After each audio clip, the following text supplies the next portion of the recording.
கடலூர் அருகே உள்ள சிப்காட் சாயப்பட்டறை தொழிற்சாலையில் டேங்க் வெடித்து சிதறியது.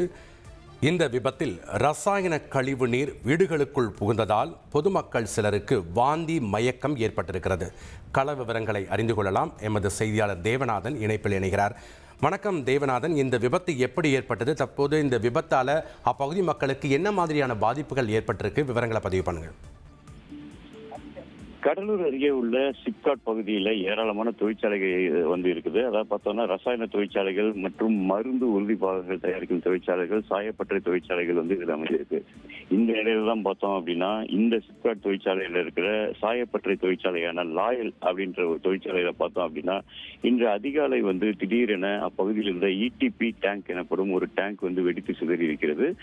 6 லட்சம் லிட்டர் கொள்ளளவு கொண்ட இந்த டேங்க் திடீரென வெடித்து சிதறிய காரணத்தினால அதில் இருந்த தண்ணீர், அதாவது அந்த கழிவு நீரானது சாயப்பட்டறையில் இருந்து வரும் கழிவு நீரிலிருந்து தேக்கி வைக்கப்பட்டு பின்னர் இது சுத்திகரிக்கும் பணியில் ஈடுபடுவாங்க.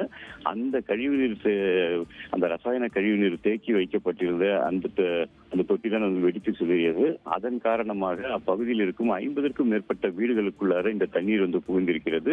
கொதிக்கும் நிலையில் இருக்கும் இந்த தண்ணீர் அதிகாலை நேரத்தில் தங்களது வீடுகளில் புகுந்ததை அறிந்த பொதுமக்கள் பீதி அடைந்து வீடுகளை விட்டு வெளியே ஓட்டம் பிடித்தனர். மேலும் 20க்கும் மேற்பட்டோர் இதன் காரணமாக காயமடைந்தும் கண் எரிச்சல் மற்றும் வாந்தி மயக்கம் ஏற்பட்டும் தற்போது கடலூர் அரசு மருத்துவமனையில் அனுமதிக்கப்பட்டு அவர்களுக்கு தீவிர சிகிச்சையானது அளிக்கப்பட்டு வருகிறது. உடனடியாக அப்பகுதி மக்கள் தொழிற்சாலை மீது நடவடிக்கை எடுக்க வேண்டும் என்ற கோரிக்கையை முன்னிறுத்தி கடலூர் சிதம்பரம் சாலையில சாலை மறியல் போராட்டத்தில் ஈடுபட்டாங்க.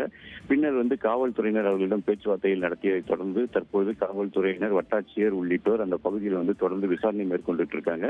காயமடைந்தவர்கள் கடலூர் அரசு மருத்துவமனையில் சிகிச்சை அளிக்கப்பட்டிருக்கிறது. இந்த டேங்க் வெடித்ததற்கான காரணம் என்ன என்பது குறித்து தற்போது தீயணைப்புத்துறை உள்ளிட்ட அதிகாரிகள் இப்பகுதியில் விசாரணை மேற்கொண்டு இருக்காங்க. நன்றி தேவநாதன், உங்களுடைய கள விவரங்களுக்கு.